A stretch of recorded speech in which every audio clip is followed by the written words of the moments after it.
की मूर्ति की पूजन करने के बाद गणेश जी की मूर्ति की पूजन कर ली और उसको ले जाके कहीं चौराहे पर, कहीं रोड के किनारे कहीं पर रख दिया। लक्ष्मी जी की पूजन कर कर रोड के किनारे पटक दिया। फोटो हम टूट गए, उनको ले जाकर रोड के किनारे पटक दिया। पड़े हैं, धुआं खा रहे हैं गाड़ी का, लोग पान थूक के जा रहे हैं। लोग वहां पर गणेश जी, लक्ष्मी जी, देवी देवता सब देवियां रखी हुई हैं और मिट्टी की मूर्तियां रखी हैं और वहां से लोग निकल निकल के जा रहे हैं। तुमने फोटो टूटा, पेड़ के नीचे रख दिया। मूर्ति बेकार हो गई, पेड़ के नीचे रख दी। मूर्ति खंडित हो गई, पेड़ के नीचे रख दी। आप जो पुण्य कमा रहे हो उसके बराबर कोई पुण्य नहीं है। उन मूर्तियों को ले जाकर सही जगह पर उसको विसर्जन कर दो, उसमें गलतता नहीं है। हमसे लोग प्रश्न कर देते हैं, आपने कहां का तरीका लेकर आए हो कि घर से जल लेकर जाया करो, शिव जी को चढ़ाया करो। एक अब हम क्या बोलें आपको, क्या कहें। एक व्यक्ति ने तो एक पत्र लिखा था, उस पत्र में हम नहीं कहेंगे कि वो वहां के महाराज बोले, कहने लगे लोग जल चढ़ाने आते हैं, उनका तांबे का लोटा मंजा नहीं रहता, काला काला होता रहता है और वो अपने घर से पानी भर कर लाती हैं, हमारे यहाँ मंदिर में चढ़ा कर जाती हैं और तुम कुछ बोलते नहीं हो। हमने उनको हाथ जोड़कर निवेदन करा, आप तांबे का लोटा देखने के लिए बैठते हो कि महादेव का भजन करने के लिए बैठते हो? मेरा बाबा कभी नहीं देखता कि तेरे तांबे का लोटा कैसा है। दुनिया के लोग अगर तांबे के लोटों को बाहर से घिस लें, साफ कर ले और अंदर से कैसा है, फिर कौन कहेगा। पर दुनिया के लोगों को प्रशंसा प्रिय है ना, अच्छा दिखना चाहिए।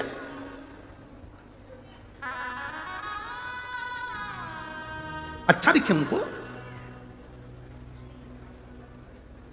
ये क्या है, तांबे का लोटा उनका गंदा हो रहा है, आपने कह दिया घर से जल भर के लाओ। घर से लोग जल भर के लाते हैं, हो सकता है घर का पानी झूठा है कि अनूठा है कि कैसा है। तो हमने उनसे प्रश्न किया, ये बता दो, नदी का पानी झूठा नहीं, कुएं बावड़ी का पानी झूठा नहीं।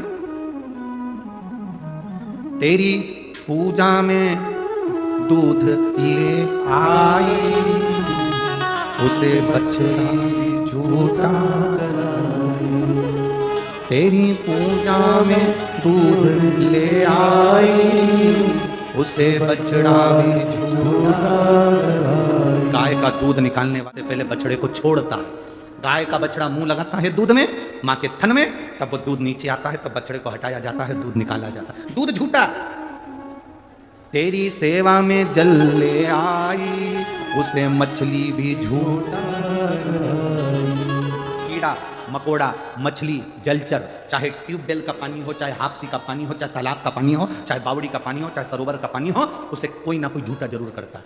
तेरी पूजा में फूल ले आई, इसे भंवरा भी झूठा।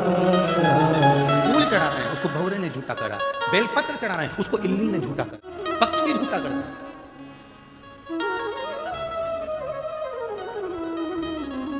तो किसी ने पूछा जल झूठा है, भगवान स्वीकार करते हैं? हाँ। दूध झूठा है? हाँ, भगवान स्वीकार करते हैं। हाँ। फूल झूठा है? भगवान स्वीकार करते हैं। हाँ। जब इतने बड़े मनुष्य जैसे झूठेले को भगवान स्वीकार कर रहा है, तो ये जल, दूध और फूल क्या लगे? बोलो तो ये चीजें सही बात है कि गलत बात है? कितना झूठेला इंसान हो गया आज के जमाने में। बैठता दुकान पे, कहता घर पे। पत्नी पूछ रही कहां तक पहुंचे? बस यहीं तक पहुंच गया हूं, पुल के नीचे बस। और मालूम पड़ा 5 किलोमीटर दूर। झूठेला, कितना झूठेला इंसान। पत्नी रोज पति से पूछती है मैं कैसी लग रही हूं। कितना झूठेला पति, रोज कहता है एकदम नंबर 1।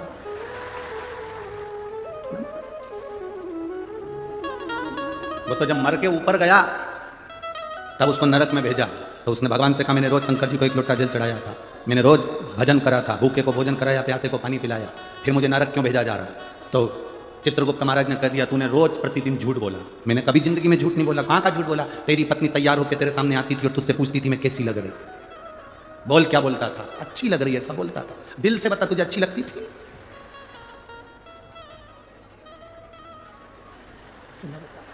बस झूठ बोला।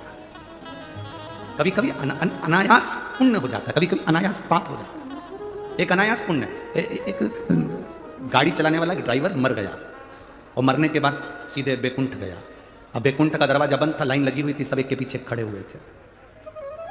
आगे आगे संत भी खड़े थे, साधु सन्यासी पुण्यवान जीव, सब बैकुंठ के दरवाजे पर लाइन से खड़े। ये गाड़ी का ड्राइवर भी वहां जाकर, बस का ड्राइवर भी खड़ा हो गया। जीन्स फटी, चश्मा, शादी का की रिंग हिला, मुंह में पान भरा हुआ था। इतने में संतों ने देखा उस गाड़ी के ड्राइवर को, तो मन में विचार करा बताओ कैसे कैसे लोग बैकुंठ आ जाते हैं। इनको तो नरक जाना चाहिए। फटी हुई जींस पहन रहा है, चश्मा लगा रहा है, मुंह में पान भरा है, की रिंग हिला रहे, इनको तो नरक जाना चाहिए, वैकुंठ की लाइन में खड़े खड़े तो अपना क्या जा। आगे आगे चले तो दरवाजा खुला, चित्रगुप्त महाराज ने बुलाया, आओ संत अंदर आए, तुम जाओ। सामने एक रूम बना हुआ है, झोपड़ी, उसमें चावल रखा है, दाल रखी है, शक्कर रखी है, अपना खाना खुद बनाओ, जाओ। उसके बाद कोई एक और व्यक्ति आया, उसको कहा तुम वो जो एक रूम है एसी का उसमें जाकर रहो। अब गाड़ी का ड्राइवर आया, उसके पीछे और भी संत खड़े थे। गाड़ी का ड्राइवर आया तो उससे कहा जाओ, सामने वीआईपी बंगला बना हुआ है, उसमें सोने की थाली, चांदी के कटोरे और भोजन बनाने वाली दासियां लगी हुई हैं, तुम प्रेम से भोजन करना, वो तुम्हारे पंखे झेलेगी। इतने में संतों को क्रोध आ गया, हमने इतना भजन करा, कथा सुनाई, प्रवचन करा, हम इतनी पूजन करे और हमको झोपड़ा दिया, और वो गाड़ी का ड्राइवर उसको तुमने वीआईपी बंगला दिया, ये कोई तरीका है? चित्रगुप्त महाराज बोले फालतू की बात मत करो, ये यमलोक है, यहाँ सही नियम होता है। क्या खाक सही नियम होता है? जरूर तुम लोगों ने रिश्वत ली होगी इस बस वाले से, इसलिए उसको अच्छा तुम लोगों ने बंगला दिया और हम संतों को, साधुओं को, गुरुजन को, कथा बाचने वाले को टूटा हुआ झोपड़ा दिया। इतने में यमराज आ गए। यमराज ने पूछा क्यों चिल्ला चोट करो महाराज? महाराज बोले यहाँ रिश्वत चलती है, बस के ड्राइवर को अच्छा बंगला दिया और हमको टूटा हुआ झोपड़ा दिया, हमको टूटा हुआ झोपड़ा, यहाँ जरूर रिश्वत चलती होगी। इतने में तुरंत यमराज ने कहा महाराज जी यहाँ रिश्वत नहीं चलती, यहाँ कर्म का खेल देखा जाता है। क्या कर्म का खेल देखा जाता है? हम कथा करते हैं, प्रवचन देते हैं। तो इतने में यमराज ने कहा महाराज जी बात इतनी सी है, आप कथा करते हैं, आप प्रवचन करते हैं, जितने लोग कथा सुनने आते हैं वो दीवार से टिक टिक कर सोते हैं, और ये बस का ड्राइवर जब बस चलाता है इतनी तेज चलाता है, अंदर बैठे हुए सब हनुमान चालीसा पढ़ते हैं। अब जितने लोग हनुमान चालीसा पढ़ते हैं उन सबका पुण्य इसी को मिलता है, क्योंकि ये बस तेज चलाता है और उनको भय लगता है, भय के कारण मुख से राम नाम, कृष्ण नाम, शिव नाम निकलता। उन्हें तो जाएगा ना खाते में। एक यहां पर एक कोई बच्चा है राम बदाने, जिसने अपने नगर से, गांव से कथा स्थल तक लगभग 500 से 700 या 1000 गाड़ियां निःशुल्क चलाई हैं आने जाने के लिए, निःशुल्क आने जाने के लिए गाड़ियां चलाई। अब इतने लोग उसकी गाड़ी में बैठ कर गए, आए, भजन करा, कीर्तन करा, जितने बैठे थे भगवान का नाम ले रहे थे, कथा सुनने के लिए आए, उसका थोड़ा बहुत पुण्य तो उसके खाते में जाएगा ना? अरे बोलो तो जम के जाएगा ना? ये पुण्य देखा जाता है कि किसके खाते में जा रहा है। बीमा वाला को देखा है, बीमा करता है जो, अरे बोलो तो जम के, वो तुम्हारा प्राण खाता है, बीमा करवा लो, बीमा करवा लो, अच्छी पॉलिसी आई है, करवा लो। अब जरा सोचो कि बीमे वाले का क्या फायदा? केवल दुनिया में एक ही है बीमे वाला, जो तुम्हारी पत्नी के साथ तुम सोफे पे बैठे हो और तुम्हारे मरने की बात करता है। बाकी की किसी की हिम्मत नहीं कि तुम्हारी पत्नी या तुम्हारे परिवार वालों के सामने मरने की बात करे। केवल बीमे वाला बोलता है देखो तुम एक्सपायर हो जाओगे तो तुमको पॉलिसी का इतना पैसा मिलेगा, और पत्नी भी इतनी चतुर, पल्लू ले लेके सुनती है, कोई इससे अच्छा पॉलिसी बताओ, इससे अच्छी। अब उसने देख लिया, भाभी जी को ज्ञान आया, तो उसने कहा भाभी जी एक पॉलिसी और है, उसका रिफंड बहुत जोरदार, मान लो एक्सीडेंट में मरते हैं तो इतना मिलेगा। भाभी जी बोली फिर यही ठीक है, फिर एक ही है।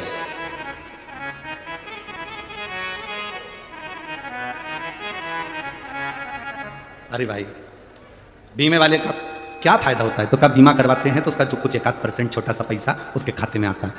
जो इतने भक्तों को ये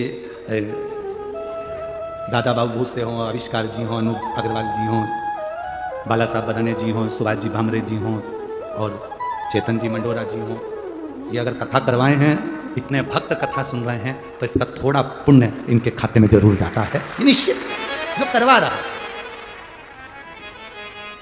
अब शिव कथा कर रही है, कुएं का पानी भरा ले गए, अपने मन में ये विचार मत लेकर आना कि हम जल लेकर जा रहे हैं, किसी ने कह दिया घर का पानी ले जाओगे झूठा रहेगा, ऐसा रहेगा वैसा रहेगा, उसको कह देना मनुष्य तो पक्का झूठा ही तो है।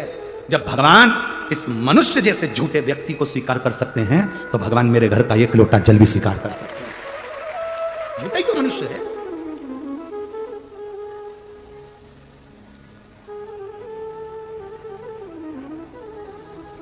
अब इतने झूठे मनुष्य को जब परमात्मा ने स्वीकार कर लिया तो हम कहां लगे? इतने झूठे मनुष्य को अगर परमात्मा स्वीकार कर रहा है तो अपने कहां लगे, कहां पहुंचो? विचार करो।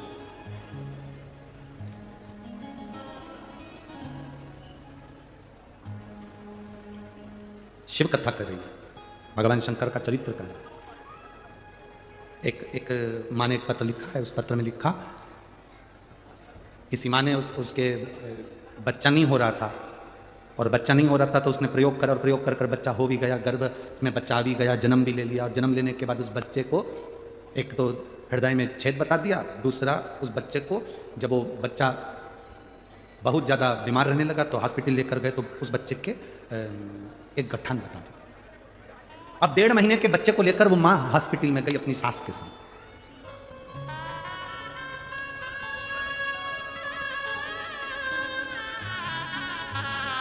अब उस बच्चे को लेकर जब वो हॉस्पिटल में पहुंची,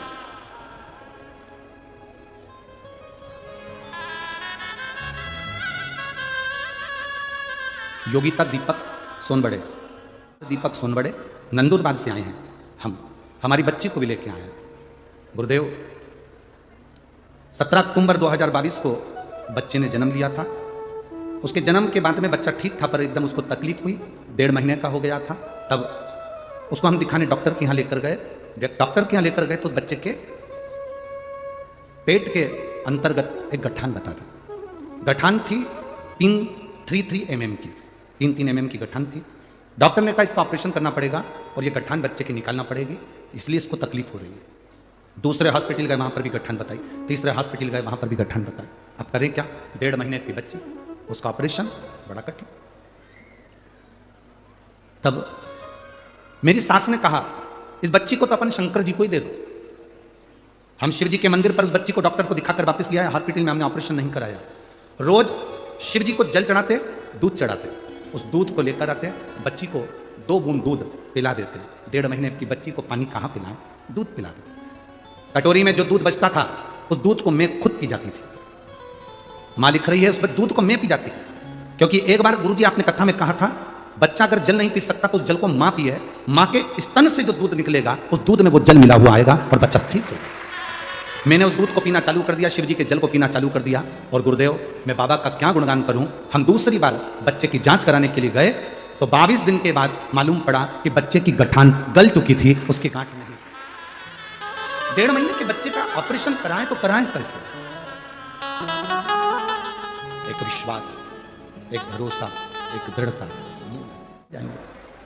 संत जैसे आए, साधुजन जैसे आए, मेंढक पानी में कूद गया तो जहर का पानी था, उसमें मेंढक मर गया, शरीर नीला पड़ गया। संतों ने कहा इस पानी में मेंढक पड़ा है और पड़ते से ही मर गया है। थोड़ी देर बाद संतों ने उस मेंढक को बाहर निकाला तो देखा कि वो मेंढक नीला पड़ गया था जहर के कारण। सांप के जहर से वो मेंढक नीला पड़ गया।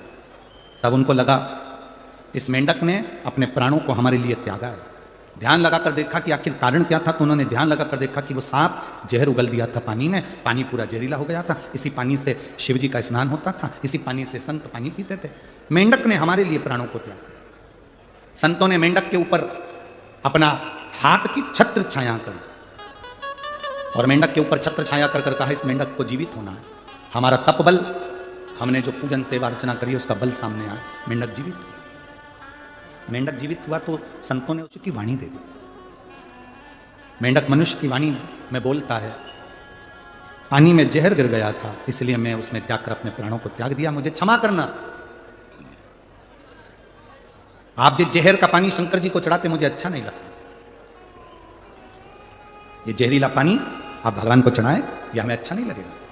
आप लोगों को मालूम होगा इस व्यासपीठ से कई जगह पर हम लोगों ने कहा निर्माल्य विसर्जन की गाड़ियां चलाओ, निर्माल्य विसर्जन की गाड़ियां चलाओ, जिससे नदी, तालाब, बावड़ी, कुएं शुद्ध हो। हम जो निर्माल्य अपने घर में बचता है, जो फूल पत्ती बचती है, उसको पानी में डाल देते हैं, पानी दूषित होता चले जाता है। पानी दूषित होता चले जाता है तो वो पानी हम भगवान को कैसे चढ़ाएं, क्योंकि वो जहरीला बनते चले जाता है, उसका आचमन कैसे कर सकते। आपको कथाओं के माध्यम से कहा कि अपने घर से 1 लोटा जल ले जाया करो, शिव जी को जल चढ़ाया करो, क्योंकि तुमको मालूम है तुम्हारे घर का जल कितना शुद्ध है। हम दूसरी जगह का पानी उठाकर महादेव को चढ़ा रहे हैं, वो पानी में कितना क्या विष मिला है, क्या मिला है, हमको अंदाजा नहीं है। वो कितना दूषित है ये हमको अंदाजा नहीं है। आप में से कोई माता ऐसी है जो भगवान को दूषित जल देती होगी, बेकार पानी देती होगी, कहीं खड्डे का गंदा पानी भरकर चढ़ा देती होगी? कोई नहीं है ना। सब अपने घर से पानी भरकर लेकर जाते हैं, जो पानी वो पीते हैं वो पानी लेकर जाते हैं, जो पानी वो स्वयं पीते हैं वो पानी महादेव को चढ़ाते हैं। पशुपतिनाथ का व्रत तो यहां तक कहता है कि बाजार से मिठाई लाकर पशुपति व्रत नहीं किया जाता। बोलो सही है कि गलत है? घर में खीर बना लो, घर में सीरा बना लो, हलवा बना लो, घर में मीठा चावल बना लो, घर में तुम जो बनाना हो बनाओ, पर घर में बनाओ। इतना शिव जी की पूजन में शुद्धता का ध्यान स्मरण रहता। तो हम कहते हैं कि घर से जल लेकर जाओ। जैसे मेंढक ने कहा पानी अशुद्ध हो गया था, उसको शुद्ध कैसे करें, इसलिए मैंने प्राण त्याग। आप जब निर्माल्य विसर्जन के लिए वाहन चलाते हैं, रथ चलाते हैं, गाड़ियां चलाते हैं, उस समय पर आप नदी को, तालाब को, बावड़ी को शुद्ध कर रहे हैं और वो पानी शिव जी को चढ़ता है, तो उसकी पवित्रता का फल हमको भी हमारे खाते में जाता है और हमारी जिंदगी सार्थक होती है। अब मनुष्य की वाणी मिल गई। संतों ने कहा तुमने हमारे प्राण बचाए हैं, महादेव की सेवा के लिए तुमने जल को बचाया, मांगो तुम्हें क्या चाहिए। उस मेंढक ने हाथ जोड़कर कहा मैं क्या मांगू, बस आपका दर्शन हो गया, इससे बढ़कर और क्या चाहिए, इससे बढ़कर और क्या चाहिए। आप अपना घर छोड़ छोड़कर दूर दूर से आके यहां धूलिया नगर में शिव महापुराण की कथा सुन रहे हो। कोई नासिक में कथा होगी तो कथा सुनने के लिए नासिक वाले वहां पहुंचेंगे। मां गोदावरी के तट पर कुंभ का जहां मेला भराता है पंचवटी में, जिस नासिक में साधु संत सन्यासी तपस्वी साधक उपासक 33 कोटि देवी देवता, जिस नासिक में, जिस पंचवटी में स्वयं राम गोदावरी का स्नान करने के लिए तरसते हैं, ऐसी पंचवटी में हमें शिवपुराण की कथा गंगा रूपी मिल जाए, इससे बढ़कर और क्या चाहिए, इससे बढ़कर लाभ और क्या मिलेगा।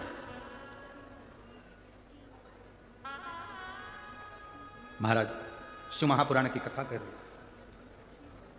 भगवान शंकर की कथा वर्णन कर रहे, शिव कथा कर रहे। मांगो तुम्हें क्या चाहिए। मेंढक ने कहा मैं नहीं मांग सकता। क्या मांगो, गुरु की दृष्टि पड़ जाए, संत की दृष्टि पड़ जाए, उससे ज्यादा सुख और क्या चाहिए।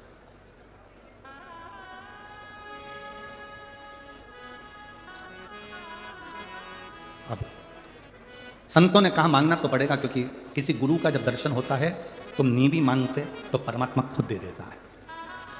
असली गुरु का यदि दर्शन हुआ है, असली गुरु का यदि दर्शन करा है, तुम नी भी मांगोगे तो भी वो दे देगा, आप ना मांगे तो भी वो देता। किसी सतगुरु का यदि दर्शन हो, उस समय पर यदि आप हाथ जोड़कर भी अपने दिल की बात केवल गुरु को, सतगुरु अगर है, कोई छल नहीं, कोई दिखावा नहीं, कोई प्रपंच नहीं, कोई ढोंग नहीं, सतगुरु अगर कोई है, उसको देखकर आपने हाथ जोड़कर भी प्रार्थना कर कर कह दिया, निवेदन कर लिया, खाली ना जाता कोई दर से तुम्हारे, खाली न जाता कोई दर से तुम्हारे, मैं भी खड़ा हूँ नदी बाहर बसाए, अपने से लगा लो गिरा जा रहा हो, उठा लो। असली गुरु का यदि दर्शन हो जाए और आपने हाथ जोड़ बाबा से प्रार्थना भी कर ली तो बाबा दे देते। मेंढक के मन की बात संतों ने पूछी। मेंढक आखिरी में बोला, आखिरी में बोला, मुझे पार्वती जैसा सुंदर बना दो और मेरा विवाह उस व्यक्ति से हो जो शंकर की आराधना में लीन रहता है। मुझे पार्वती जैसा सुंदर बना दो और मेरा विवाह उससे हो जो शिव की भक्ति करता है। क्योंकि मैं जिस कुएं में रहता था, उस कुएं से जो पानी जाता था, मैं हमेशा आपके मुख से ओम नमः शिवाय, नमः शिवाय, श्री शिवाय नमस्तुभ्यम सुनता था। उस मन का था तो मेरे मन में आता था एक बार मैं भी उस शंकर की उपासना करने वाले की शरणागति में रहूं। संतों ने आशीर्वाद दे दिया, हम तुम्हें वर देते हैं कि तुम सुंदर होगे, स्त्री के रूप में होगे और तुम्हारा विवाह एक ऐसे राजा से होगा जो शिव की आराधना में लगा रहता है। उस मेंढक ने एक छोटी सी कन्या का रूप ले लिया, जिसको माया देख लिया।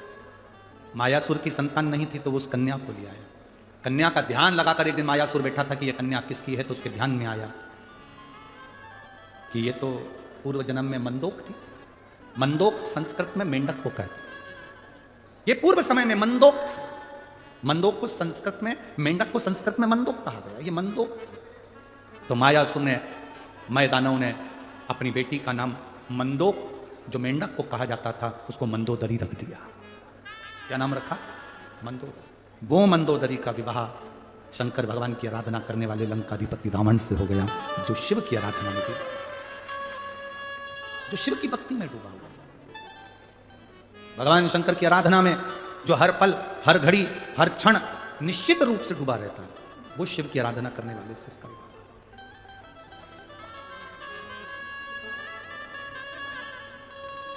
और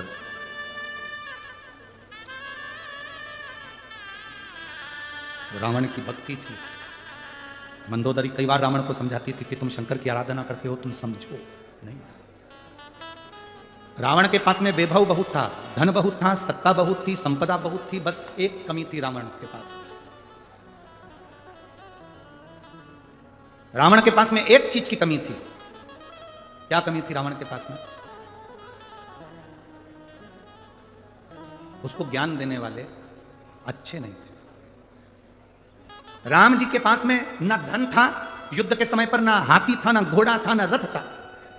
युद्ध के समय पर राम जी के पास में सुंदर वस्त्र भी नहीं थे, राम जी के पास में बहुत सारे शस्त्र भी नहीं थे, पर राम जी के पास में सबसे बड़ी चीज थी, उनको ज्ञान देने वाले अच्छे थे। जिसके जीवन में ज्ञान देने वाला अच्छा है, वो कंगाल होने पर भी करोड़पति बन जाता है, और जिसके पास में ज्ञान देने वाले श्रेष्ठ नहीं है, वो करोड़पति होकर भी रोड पर आ जाता है। रावण करोड़पति था, धनपति था, सत्तापति था, संतान, वैभव सब कुछ था, पर रावण के पास में ज्ञान देने वाले नहीं थे।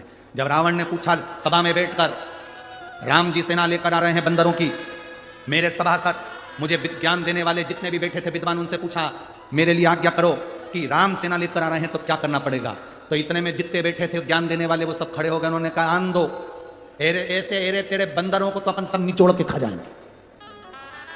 ज्ञान देने वालों को ज्ञान देना था कि राम जी के पास में एक दूत भेजिए और बुलाओ, सीता वापिस करो। ये गलत है किसी की स्त्री को अपने यहाँ रखना, पर ज्ञान देने वालों ने ज्ञान नहीं दिया, उल्टा रावण को भड़का दिया। कई लोग ऐसे होते हैं, जब बहुत विषम परिस्थिति होती है राजनीतिक उठापटक में या प्रशासनिक उठापटक में, लोग बहुत सारे ज्ञान देने आ जाते हैं। अरे वो तुम्हारे लिए ऐसा बोल रहा था, वो तुम्हारे लिए वैसा बोल रहा था, उसने ऐसा कर दिया, उसने वैसा कर दिया। उफान मत लाना दूध में, रत्ती भर का भी। जितनी नम्रता से जिंदगी जी सकते हो उतनी नम्रता से चलना। रावण को ज्ञान देने वाले श्रेष्ठ नहीं थे, इसलिए रावण का पूरा कुल डूब गया। राम जी के पास में ज्ञान देने वाले थे। उन्होंने पूछा ये समुद्र रास्ता नहीं दे रहा, क्या करें? तो किसी ने कहा कि एक काम करो, समुद्र के लिए बाण छोड़ देते हैं। भगवान इतने में जामवंत बोला, इतने में हनुमान जी बोले क्यों छोड़ना, बाण छोड़ेंगे समुद्र के जीव मर जाएंगे, रहने दो। शंकर जी की पूजन करते हैं, शंकर जी जो आज्ञा देंगे वो करेंगे। शिव जी की स्थापना करी, रामेश्वर धाम की स्थापना करी, पूजन चालू करी। पूजन करिए तो भगवान शंकर ने ज्ञान दिया, तुम्हारे पास में नल नील हैं, राम नाम लिखे पत्थर फेंकेंगे, वो तैर जाएंगे, पार उतर जाओगे। सहज शिव की आराधना में डूब गए। ज्ञान देने वाले अच्छे होंगे तो तुम्हारा रास्ता सुलभ होगा। आज जैसे पूरे विश्व में, पूरे संसार में, भारत की भूमि पर ही नहीं, देश विदेश में हमें सुनकर बड़ी प्रसन्नता होती है कि विदेशों में भी पहले शंकर जी के मंदिर नहीं थे, पर अब विदेशों में भी जहां जहां राम और कृष्ण के मंदिर है, वहां शिव जी की स्थापना हो गई। जब कोई श्रेष्ठ ज्ञान देने वाला मिल जाए और तुम समझ गए कि शंकर जी को जल चढ़ाने का लाभ क्या है, शंकर जी को प्रसन्न करने का लाभ क्या है, शंकर जी को भजन करने का लाभ क्या है, शिव जी को एक बेलपत्र चढ़ाने का फल क्या है, शंकर जी को एक शमीपत्र चढ़ाने का फल क्या है, शंकर जी को एक शहद की बिंदी रखने का फल क्या है, लक्ष्मी जी को एक शहद का एक बिंदी का भोग लगाने का फल क्या है। जिस दिन तुम समझ गए कि बेलपत्र के वृक्ष के छाया में अगर भगवान का नाम लिया जाए तो उसका फल क्या है, बेलपत्र के नीचे दिया लगाया जाए तो उसका फल क्या है, बेलपत्र की मिट्टी से स्नान किया जाए तो उसका फल क्या है, जिस दिन तुम समझ गए उस दिन तुम भटकना छोड़ दोगे, तुम फिर कहीं नहीं जाओगे। बोल बम का नारा है, बाबा एक